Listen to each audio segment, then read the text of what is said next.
Yeah, that's it. We building. Okay, that took a while, but I want to show you something real quick. I went ahead and actually modeled some mesh wheels. They are very not particularly good, but sort of look like mouse running gear. So, yeah, got a whole bunch of mesh wheels. You might be wondering why I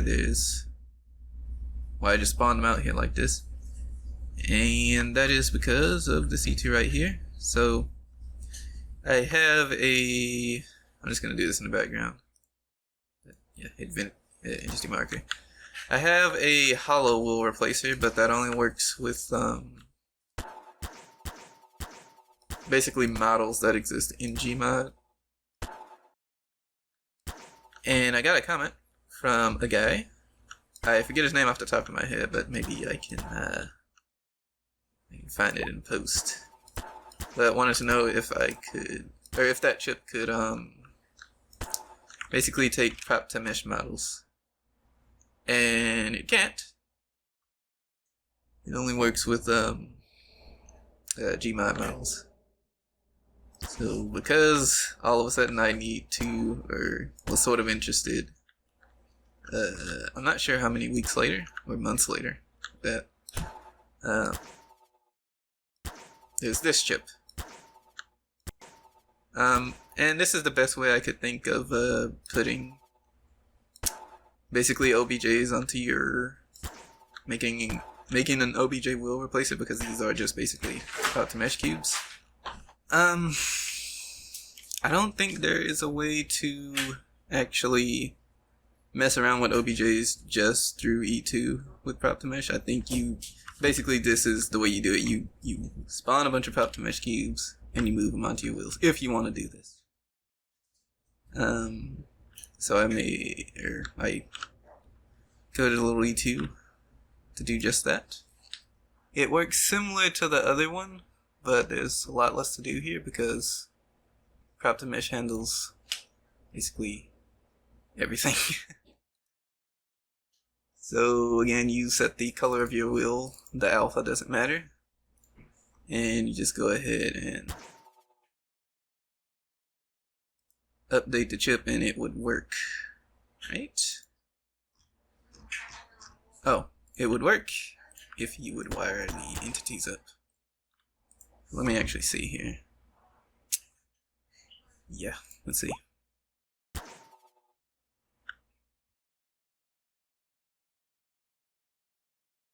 And you work now.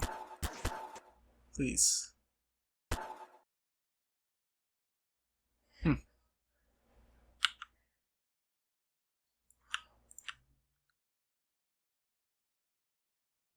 Hang on.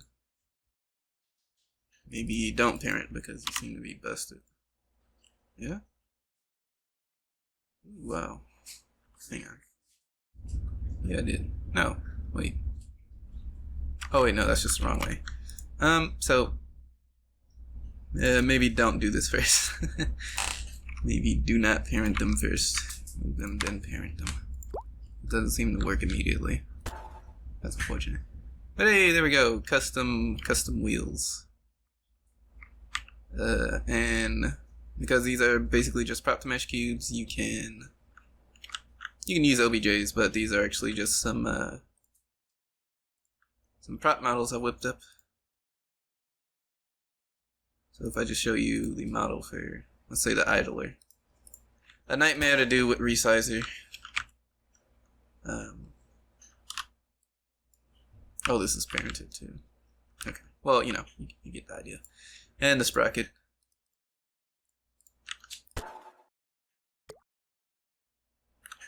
So, yeah, that's kind of cool.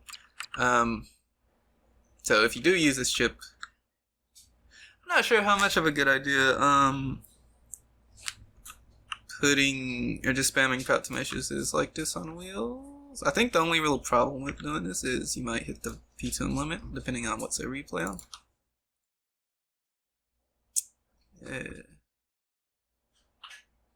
And also, yeah, this chip basically is just some automation. It just moves things to other things for you.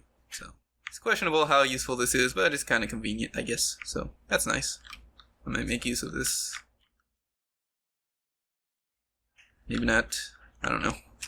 That's kind of cool. I should do something else on the tank. Meanwhile, remodeling the tank. I haven't really done much so far.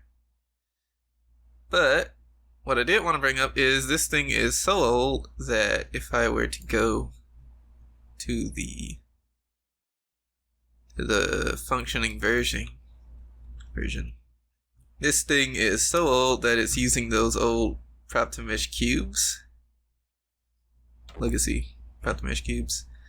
So I just wanted to say, I really still do think it's a good idea to keep an archive of all your raw models somewhere. And you can still like prop to mesh as you go, just move the old actual model bits to the side somewhere. Because now I can actually remesh all the stuff without having to rebuild it. Just kidding. I can only have one of them out. Because for some reason I put the armor model on the prop version. So like, yeah, that's interesting. So technically I did do one thing. I changed the shape of the turret if I were to respawn functional version. Yeah, let's put it right next to it. So I was going for the E100 style turret. As you can probably tell, it's flat at the front. And one thing I did when I was building the old turret was I didn't put the angle on. I left it flat. But I actually think it looks better with the angle on it, so that's one thing I did. And also, it's kind of weird looking how the cupolas have to fight the rangefinder for height. So instead what I did is, in Blender, I probably should have done it with this cool new primitive add-on, but I already had the mesh lying around, so I went ahead and put a step in a plate, and this will probably be an armor model too, but it's very small, so it shouldn't be a problem, and it's also very tall, so basically still moving things around to match up with the new visual model, but these cupolas could sit basically level and not have to deal with too many obstructions. And I'm probably gonna, replace a few more things. But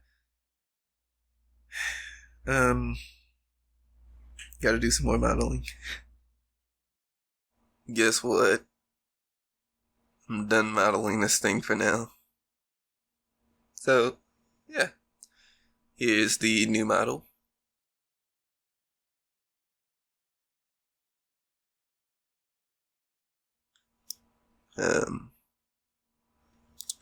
Yeah, I spam night vision everywhere. That Panther, I believe it's called FG250 or something.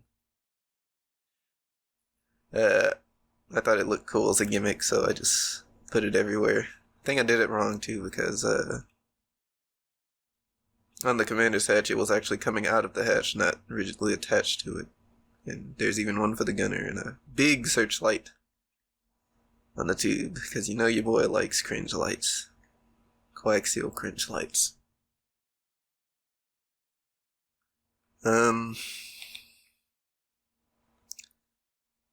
So on some of my newer tanks, I just seem to have forgotten to do any sort of weathering in quotes. This is GMOD, so trying to do weathering in GMOD doesn't really work. But just at the bottom of the tank, I try to do a like mud effect, or I don't know, some sort of grime, and underneath the tank it looks fine, but I'm not sure about all these squares. It sort of looks okay, but it is what it is.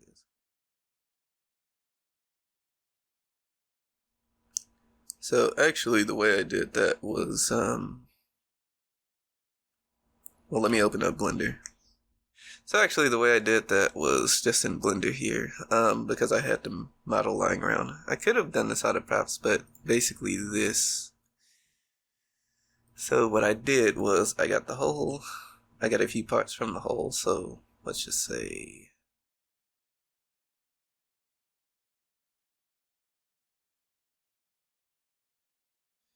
and basically I duplicated that, made it its own object, and basically solidified that. So there's a modifier called solidify, and what you can do is take something that's I guess flat. It has to be flat. It can't be like an enclosed space or anything, but yeah, basically solidify it. I'm trying to see which, yeah. Change the offset, solidify it. And if I hide everything else, that becomes its own shape, basically. Now I did edit it a little bit and cut down on some of the geometry, but I basically imported that over the whole mesh I was using, so a bit wasteful, probably, but me. What else? So, not everything is brand new. Actually, I've been using a lot of primitives for this new add-on. So let me actually get the actual model, which is like, it's weird because when I look at my prop count, something's wrong with it, and I think it has to do with primitive, but so yeah, not everything I changed on this tank. Some things are just original, and I thought they looked fine. I think overall the original model does look sort of okay. Some things didn't get meshed right, but some things looked okay, and I just wanted to switch it around. Or like do some updates, certain things. But a lot of things did just get altered and remodeled, so, you know, remodeling a tank. You would expect things to get changed. But yeah, primitive.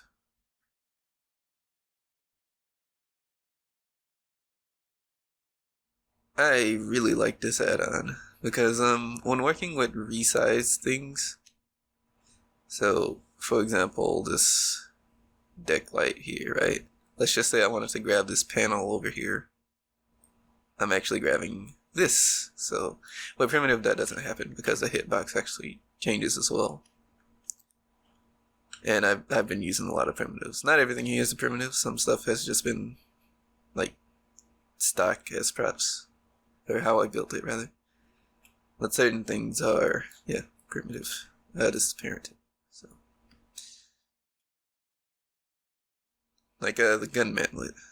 Actually being able to make bolts. And that's just like a 6-sided cylinder. I really like it. That's nice. So yeah, speaking of primitive, the damage model. I didn't touch the damage model for the hull. I left that out of default as props because I didn't really change the hitbox of or visually change the hull too much. But the turret, I went ahead and did out of primitive, and this was really nice to work with actually. You can actually change the thickness to be like real armor thickness if you want it, but I didn't do that. I just used like half-ish the armor thickness. But yeah, the hitbox is, I believe it's convex. You can see. No need to vis clip this. But I did vis clip this part because there's no like there's trapezoids, but you can't cut off the other triangle if you catch what I'm trying to say. But even then, still really nice to work with, and it also I'm assuming it works with ACF. I use the armor viewer on it, but I haven't shot these. And there's something really satisfying about like not having to use viz clips. I don't know. It's like it's amazing.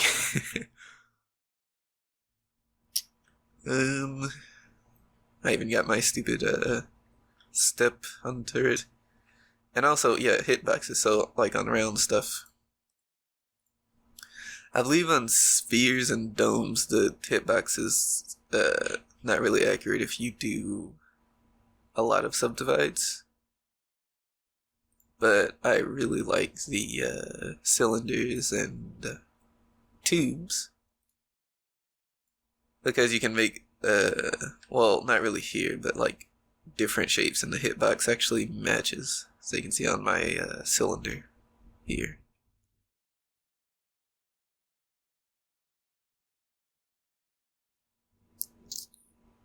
Oh yeah, that's the damage model. It's just a box. So yeah, I do like the new version though. Night vision everywhere. Some grime in places.